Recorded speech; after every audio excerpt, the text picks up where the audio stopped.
Good morning, everyone. Welcome to another video. So I'm very excited today to let you know that I see a really good opportunity, on VEVE right now, which is the Todd McFarlane Batman.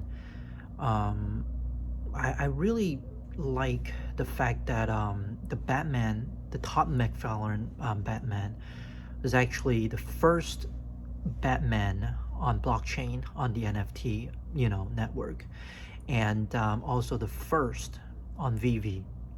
And this is huge. A lot of people, they might not think that the Todd McFarlane Batman will do really well down the road, because they don't know the significance of this character is Batman.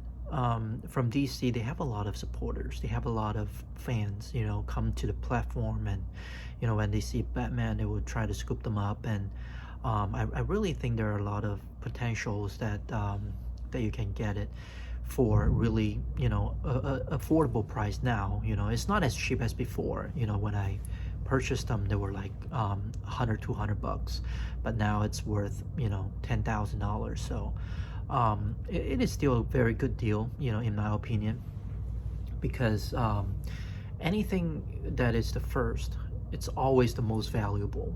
When they have the series 1, series 2, 3, 4, 5, 100,000, it doesn't matter. But the very first one that was released is going to be the grail of the grail. So this is going to be the most valuable collectible on VEVE in the years to come.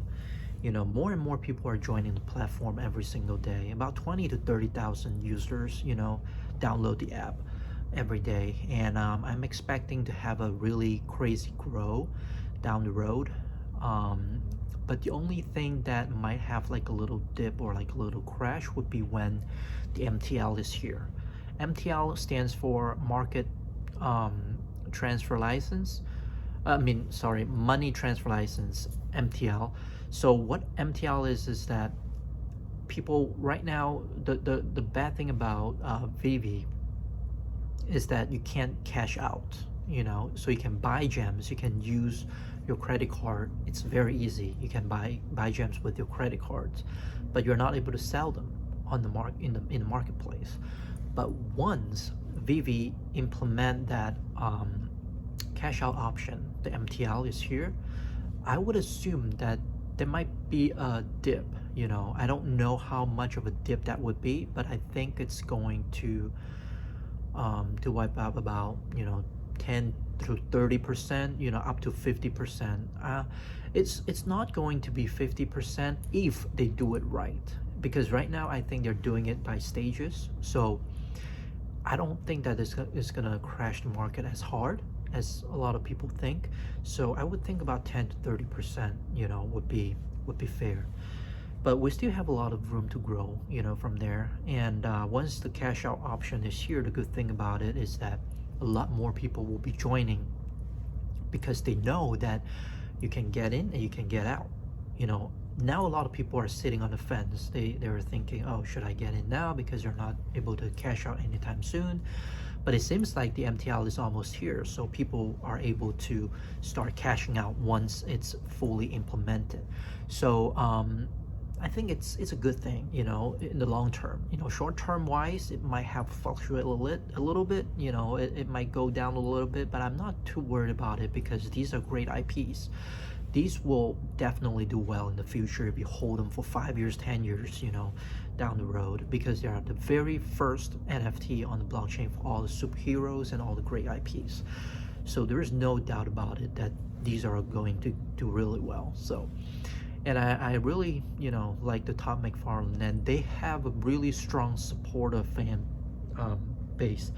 They have a lot of forums, they have a lot of groups that talk about Todd McFarlane Batman, and a lot of people are not really selling them. They're holding for long term, because they see the Spider-Man, they shoot up to 100 grand. The Walt Disney was it was like 40,000 at one point. Now it's back to 30.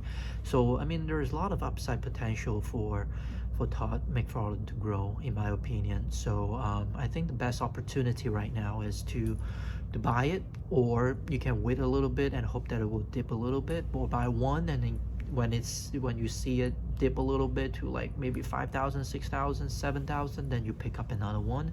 There are a lot of different strategies you can apply to, but in the long run, I think that Todd McFarlane Batman will do extremely well. And yeah, so another thing that I want to talk about is about the crypto dip. Right now, I'm suspecting that the dip is because of the ban in Russia, for the banks in Russia, that they're banning all crypto activities, including mining and trading. So that's hurting the market a little bit. And also, for the most part, I think is because of the Chinese New Year, or the Lunar New Year is around the corner, and a lot of Chinese investors, they are cashing out and setting the money aside and try to spend it during the Chinese New Year. So that's what happened, usually when there's a big event happening soon. So I would expect that the market will recover, but it's gonna take some time, and it might have a huge crash in March or April as well, because the stock market is not as stable as it was, and I think there is a recession coming, or it could be a depression as well. So it's going to be hard to say right now, but we're going to keep looking at the market and do some research and analyze the whole situation to make sure that our assets are protected. So just be careful. Just don't put all your eggs in one basket, and just don't over leverage yourself in these investments, because crypto and NFTs are a very risky investment, but also in the long run they will do very well. So if you're not thinking about using the money anytime soon, you can definitely invest into the crypto or the NFTs. So, and you will be able to get a lot more ROI than a lot other investments out there. So just be careful with that, and if you have any questions, you can just leave me a comment down below, like, subscribe to my channel so you can get the daily updates from me every day. All right, thank you guys, have a good one, see you next time.